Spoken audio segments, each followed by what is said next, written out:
آپ کو معلوم ہے قرآن میں 2 دفعہ کہا گیا یوم یفر المرء من اخیہ وامہ وابیہ وصاحبتہ وبنیہ، جس دن بھاگے گا انسان اپنے بھائی سے بھی اور اپنی ماں سے بھی اور اپنے باپ سے بھی اور اپنی بیوی سے بھی اور اپنی اولاد سے بھی۔ کیوں؟ نفسی نفسی نفسی نفسی نفسی نفسی، میری اولاد کو جھونک دو، میرے ماں باپ کو جھونک دو، میری بیوی کو جھونک دو، بیوی کہے گی میرے شوہر کو جھونک مجھے۔ یہی نفسی نفسی دنیا میں رہے آپ کی، مجھے اپنے آپ کو بچانا ہے سب سے پہلے، اور پھر مجھے اپنے سب سے پہلے آل اولاد کو بچانا ہے۔ یا ایھا الذین آمنوا قوا انفسکم واہلیکم نارا، اے ایمان والو بچاؤ اپنے آپ کو اور اپنے اہل و عیال کو آگ سے۔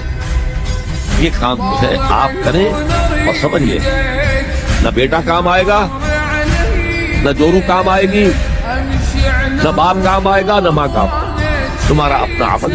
اگر تم اس راستے پر چلے، اپنی ہمت کے مطابق چلتے رہے